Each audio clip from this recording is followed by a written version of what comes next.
There are many different buffs and debuffs in this game. However, it can be very confusing to figure out which buffs are good, which debuffs are good, and which status effects actually do what. So hopefully this video today is going to break down what debuffs and buffs you're going to want on your teams, as well as what these buffs and debuffs actually do. Okay, I whipped up this in Photoshop for your guys' ease of use. This has the majority of the most important debuffs in the game. I didn't put like decreased crit rate and poison and bombs. Like the damage dealers are the ones that don't really matter, but I put everything else in here so you have an easy way to access this, and I'll put it in my Discord as well, so you can download it through my Discord if you choose to. And this is going to be the debuffs that really matter in the game. Now, we're going to start here on my, what is this? This is my right-hand side, but it's your left-hand side. We're going to start with crowd control.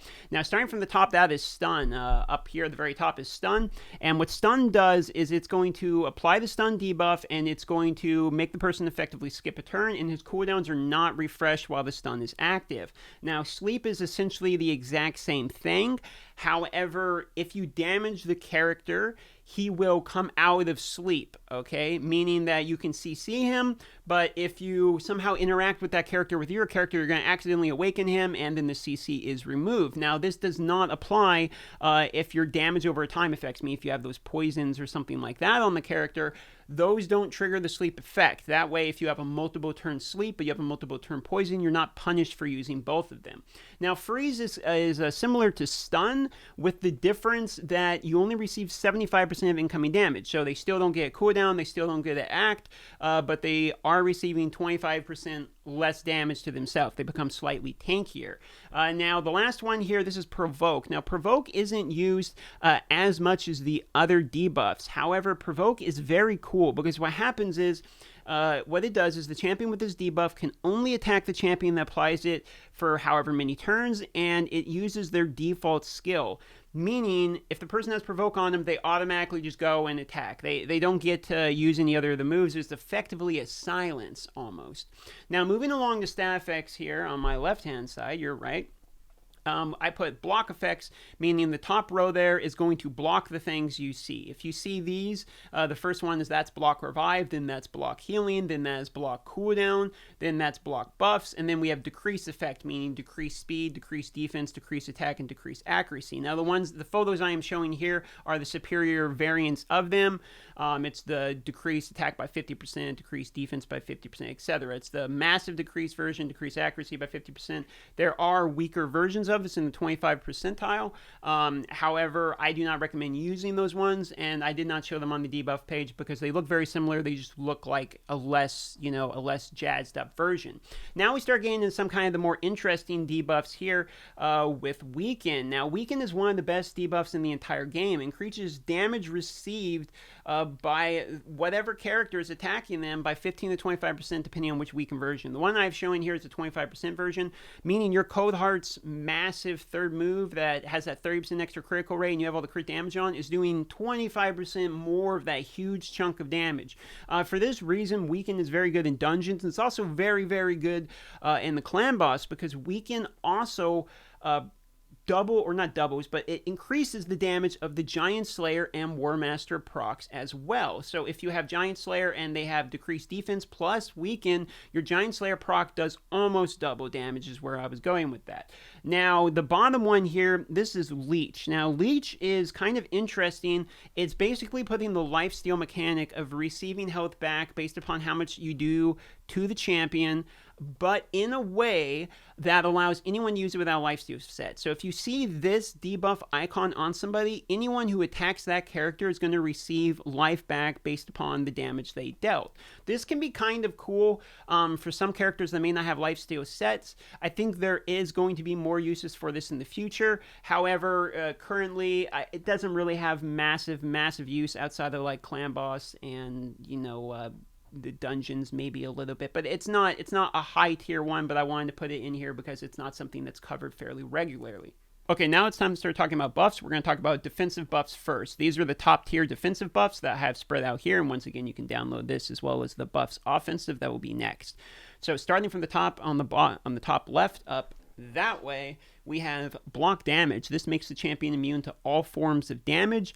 You have unkillable. It makes the champion, they literally can't die, okay? They can't get below 1 HP. It's that simple. Then after that, we just have the shield buff. A shield acts as normal HP, but you can't lifesteal against it. And once the shield either expires or hits 0, it is gone. After that, we have the protection buff. Now, protection buff is very interesting. There's two forms of it. It's 25 and 50% form. The 50% form will take 50% of all the direct damage on whatever character has that buffs and apply it to himself instead of that person, and 25% for the lower form.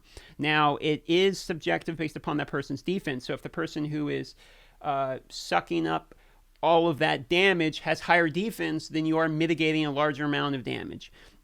Okay, now on the other side here, what we got starting from the top is this is going to be your block debuffs. While you see this icon active, your champion is immune to all forms of debuffs, and until this gets removed, you're going to be perfectly fine, and the instant negative debuffs such as decreased turn meter are not affected. Those will still work. So it's only not going to allow you to apply debuffs on a person with this, but if it's something that's an instant negative effect, you can do it, but you can't apply debuffs that actually put the red icon on them, okay? There's a difference. Now, the next one you're going to see down there, that is revive on death. So if you see this on this person, this is rebirth, basically. They can, from the ashes, arise the phoenix, right? They die, come back to life, bang, one more try, okay? Pretty simple. The next one is a reflect damage. There's two variants of this. There's a 15 and 30%. Not many people have this mechanic, but it's actually quite good. It will reflect all forms of damage dealt on that person. If you can get a team-wide 30% damage reflect and someone AoEs, they basically kill themselves. So this is a pretty cool move. Next here is one of the more common ones, one of the highest tier buffs you're going to see in the game, and this is increases the champion's battle defense by 30 or 60%. This move is highly important in surviving in clan boss and further in the waves, as well as surviving through some of the higher tier dungeons. All of these buffs you see here, these are good buffs to have on your characters. Okay, now we're going to talk about the offensive buffs in the game.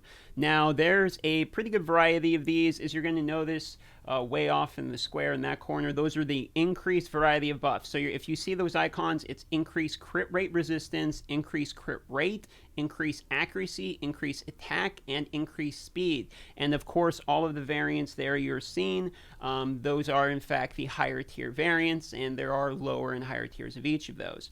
Now, we start to get into some more unique offensive buffs here, starting with counterattack. Now, the way counterattack works is essentially if it receives damage from a person, it is going to attempt to re-attack that person using its basic ability, okay? The attack deals 75% of the normal skill damage, so it's not going to do 100% of the counterattack damage. That way, if you're wondering why when your guy's attacking on counterattack in arena or in campaign or something, he doesn't seem to be hitting as hard, that's the reason there as well. As well as you can't counterattack to a counterattack, so if one of your guys hits their counterattack default skill happens to be an AoE, so he AoEs, hit one of your counterattack guys, and going to trigger your guy again, okay? So there's no infinite loop there that can happen. Now, moving on to the next ability here, this is the icon for Perfect Veil. There's Veil and Perfect Veil, which is essentially a stealth. Now, the way this works is you're untargetable when you're under Veil, okay? And if you use an ability that's going to deal damage, it's going to take you out of Veil. The only exceptions to this is if you're using an ability to deal damage that also gives you Veil. So if you're a rogue and it's like an assassin move where you stab somebody and it gives you Veil or something, but then let's say you also do damage attacking out of Veil, that would be a cool way to use that ability. Passive damage and damage that does not count as a hit, meaning things like poison, things like that, those are not things that lift Veil, as well as if you have Perfect Veil, which is the higher tier version of it, it's not affected at all. So you can feel free to attack and do everything as you normally would while you're in stealth, and the entire time you're in that Veil stealth, you're completely untargetable. Now, I also have Continuous Heal here listed as an offensive buff, and you could argue this is a defensive buff, sure. The reason I have it here as an offensive buff is when I am using Continuous Heal, typically I'm having a champion in there that has Continuous Heal as well as some other type of ability, and it kind of gives me a way of working around having to have a dedicated healer. You put the continuous buff on people, then they can go and kind of get healed as the turns go, and you don't really have to be wasting too many turns continually healing. Bad Alcazar is a great example of this, but unfortunately, Bad Alcazar has yet to be there for me. Now, the really high tier offensive buffs you're going to be looking for is increased attack, increased speed up. Increased accuracy up is nice, but you very rarely see it. I haven't seen on very many champions. Counterattack is quite good in the arena as well as the campaign. And counterattack wide team buffs, meaning Valkyrie, Martyr, Skull Crusher, people that put counterattack across the entire team are some of the best characters in the entire game. So that might be one of the best, if not the best, just buff in the game flat out. There is a few buffs I have yet not covered, and a few debuffs I have not covered. They're more under the miscellaneous section. These buffs and debuffs are ones that are more rare or unique to bosses such as the Minotaur, and for those reasons I'm not going to be covering it, as they aren't entirely important to the average player. We're going to briefly review here just so you can see. The best crowd control debuffs are going to be stun, followed by freeze and then sleep. After that, the best status effects, you're going to want a decreased defense. You're going to want weaken and decreased attack, followed by all the other ones are fine. Now, when it comes to your defensive buffs, what you're primarily going to want to be looking for is the one that's under my head here, the increased defense buff. That's fantastic. Protection can work very well in the Dragon 20 with characters like Nizana. Shields can be all right as well.